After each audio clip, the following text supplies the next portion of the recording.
Oi, pessoal, a gente vai falar hoje sobre a Comissão Interna de Prevenção de Acidentes. É aquela que a gente chama exatamente de CIPA, né? Comissão Interna de Prevenção de Acidentes. É claro que a gente vai fazer só uma nuance do que representa essa comissão, certo? Mas vocês já devem saber de alguns detalhes, que ela é composta por empregados, representantes dos empregados e dos empregadores. O processo vai ocorrer em relação aos empregados por processo eleitoral, enquanto que para os empregadores, os representantes dos empregadores são por indicação, e isso é bastante óbvio, precisa haver uma ligação entre estes. Também a gente vai falar sobre as questões ainda de organização, de estrutura, de funcionamento, certo? Bom, o objetivo a gente já sabe, né? Como o próprio nome sugere, ela vai buscar medidas, né, que possam garantir a prevenção de acidente do trabalho.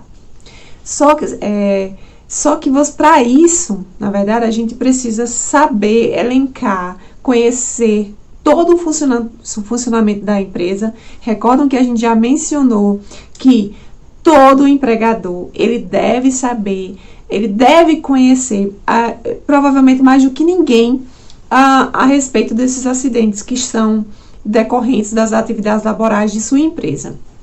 Entretanto, algumas situações elas vão mudando, se renovando. Então, para isso, é lançada a Comissão Interna de Prevenção de Acidente, em parceria com os empregados. E por isso mesmo que ela é composta por empregados, representantes do empregado e do empregador. Bem, como é que funciona, né, tudo isso?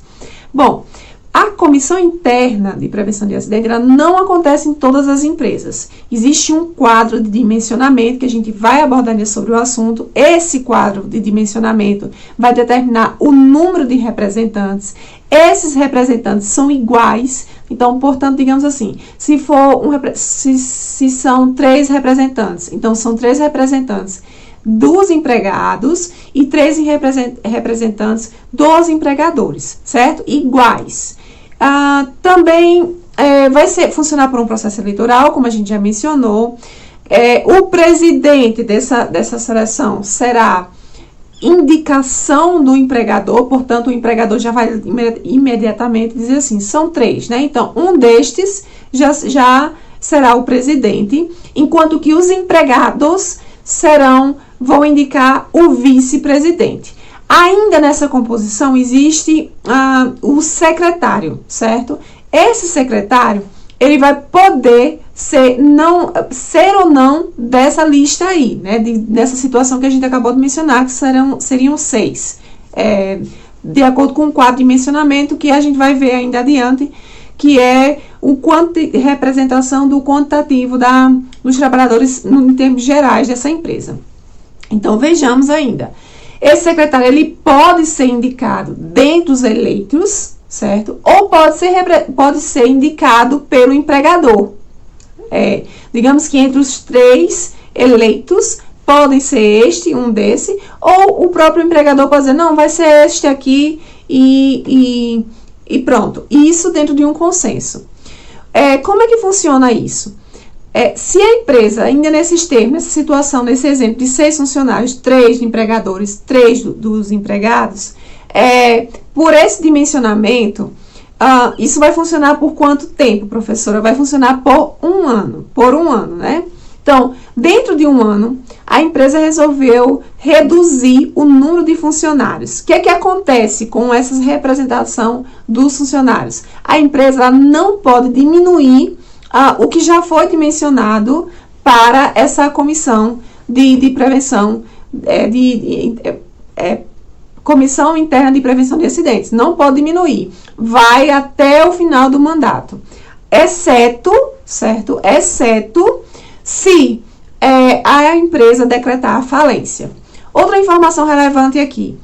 Se entre esses trabalhadores, né, eles ficam responsáveis pela documentação, seja de atas das reuniões extraordinárias ou ordinária, ficam responsáveis por toda essa documentação, entregar ao empregador, e o empregador, obviamente, deve fornecer esse material como um todo para todos os representantes da CIPA, assim como para qualquer órgão de fiscalização quando ou porventura vier buscá-lo esses documentos. Uma outra informação. Bem, professora, se essas empresas não tiver dentro do número mínimo de funcionários, como é que vai ocorrer essa representação? Bem, o próprio empregador, ele vai designar um representante, certo?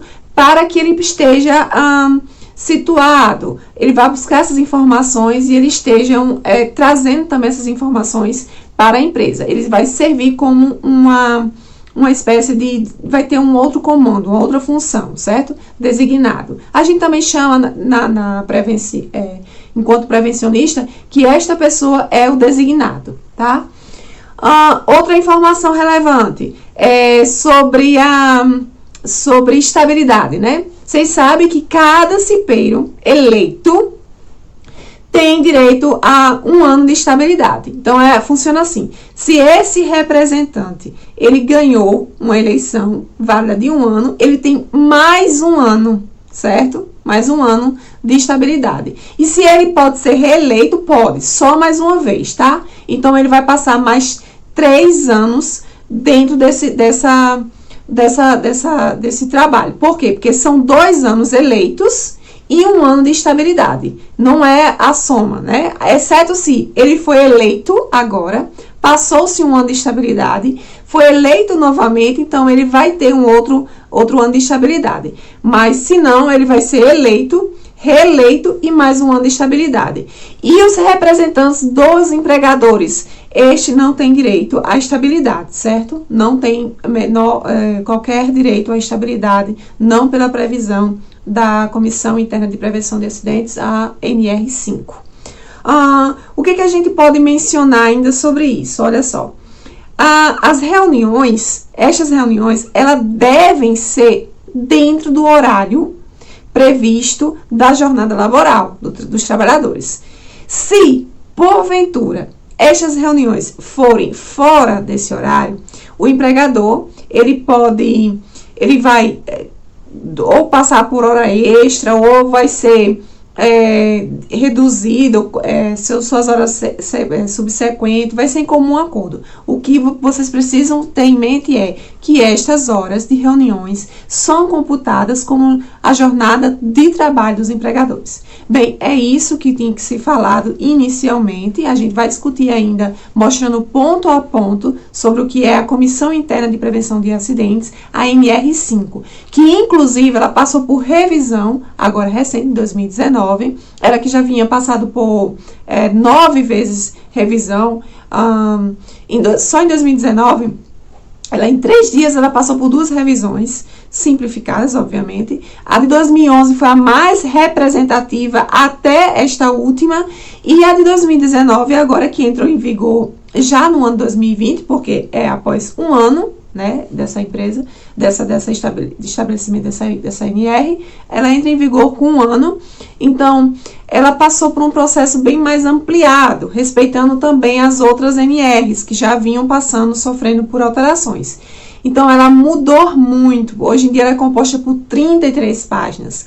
Tem-se ainda seu quadro de dimensionamento, quadro de atividades, e um outro que vocês pouco vão entender, ele ficou um pouco, digamos assim, não ficou tão claro. Aí no quadro 3 traz um pouco mais de clareza, que é o quê? A classificação dos grupos de atividade quanto aos riscos. Aí, estas daí vocês vão poder justamente ter conhecimento dos riscos dentro desses grupos, relacionado com o número de funcionários e quanto é que vocês vão obter em números a quantidade de representação de trabalhadores pelos trabalhadores e representantes pelo empregador. Bem, é isso. Eu espero que vocês tenham entendido. Qualquer dúvida é só comentar aqui abaixo.